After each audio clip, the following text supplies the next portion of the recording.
At one stage in your life, I know you were somebody that had lost faith, I guess, if you could frame it that way. And do you mind taking us back a little bit before you had your own awakening and Yes. realization to this work? And I guess what took you to that point of awakening? Yes, yes, absolutely.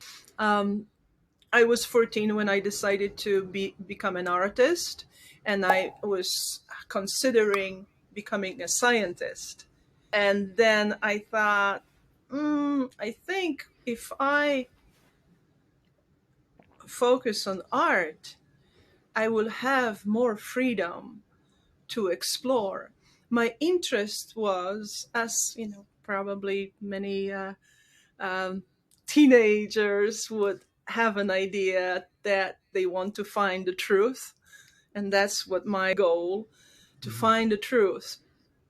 For many reasons, it was not easy. So I left Poland. Once I got out, I never wanted to go back. No matter what, I just didn't want to go back. I just kept on moving forward. And I had a terrible relationship with my mother, who in the meantime kept my daughter, and I was not able to get her out. So, all in all, I became very depressed that I'm not Right. able to. I failed as a girlfriend, as a wife. I failed as a mother. And now I failed as I can't support myself. I don't know how to live. And I was on my way to the store. I left my studio. I had a studio in this attic in this old Victorian house, incredible house. Wow. And I was going to the store to get those razor blades. And then when I was passing by the bathroom, I suddenly got an idea that maybe if I take a shower, it's going to soothe me. So I had to start to control myself. I tried to fight with that urge to destroy myself. I used to be very depressed because before that those suicidal thoughts and that decision came, I was depressed for months and I couldn't get out of bed. And but still I was painting, and when painting I was able to forget about all that pain that I felt and suddenly focus on my painting. But I could not, I was in the tub, I could not paint, and I didn't want to paint. My the emotion was so powerful, I could not do anything, but it took me all of my attention, all of my power to focus on that emotion. What is it? And I looked into it. What is that emotion? What does it do to me? How does it make me feel? I suddenly was able to see it, to just penetrate it with my mind, you know. But I saw that my mind kept on going back to the same thing, telling me the same thing. What did you do wrong? How did it happen? How did you end up that way? What am I supposed to do now? What's the solution? How am I going to fix the mistakes that happened years ago?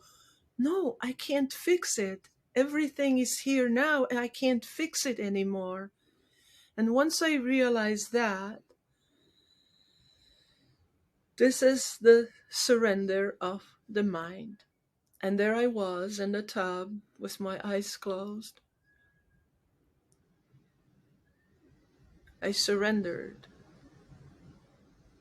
I've never done that before. It's not easy to do, but when I teach it, I teach that the mind, the third chakra, which opens us up to the third dimension of mind and will, we need to narrow the focus. And when we think about something, narrow the focus. Think about one idea. Keep on thinking about it until the resolution comes, whatever it is. It could be positive or negative.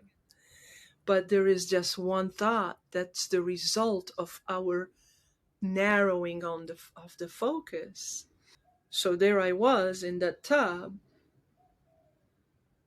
without any decision, but surrender the thought of, yes, I have to, this is what I have to do. This is the solution. And then I opened my eyes. And when I opened my eyes, I saw, and I knew I wasn't hallucinating, I wasn't imagining it. There was a tube of rainbow light, a tube of rainbow light right in front of me, moving slowly, and it seemed like it was coming out of me. And I looked at it and I saw it, and I was looking around and thinking, where could it be coming from? But there was no source of it. It was not a reflection from the window. There was nothing that told me that that's where it was coming from. So I was sitting there ready for whatever would happen. And I started to see images of a child. I didn't know that child. I didn't know who that was. I was looking at it from above, kind of in a like maybe 6 feet distance. I could see that the child was making decisions. It was 2.5 years old child, maybe, making decisions, was confronted with situations where it had to make decisions. And it kept on going, the stories. And then shortly after the first story, in the second story, I'm like, this is me. I was that child that I was looking at. This is my life story. And as I was, my mind was naturally following all of my thoughts. And they were gathered in like trains of thoughts, dreams, work, school, relationships, just those few. We have few of them. It's not endless. We have few of those trains of thoughts. And my mind was able to follow all of them, everything that happened that was important in making decisions and creating your personality, creating your who we are, right? And as soon as the thought came to the present moment, it vanished. It was resolved. All those issues that we have sleeping in there or sitting in there, in that third chakra, that's what creates our personality. All those mental structures, all those systems that we learn ourselves and we learn from others, it's all there. And yes, there is a time when the mind is able to clear it all up. So all of my thoughts came to the present time. So there I was, from being suicidal, depressed for months, to suddenly feeling this incredible joy, clarity. And there I was, and that's also, there were other elements of that particular stage, when I also suddenly felt that shell that was covering me up, that I was covered in that dried up mud shell. That's the personality that we think we need to carry. That's the ego. Suddenly that shell started to disintegrate and fell off and just disappeared. And there I was, completely free, elated, and also understanding very well that that's not just me.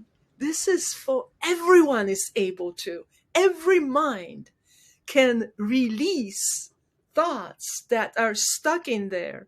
Our mental systems that create our personality, mind can release that. It just takes a little bit of effort. and to know the right way of doing it.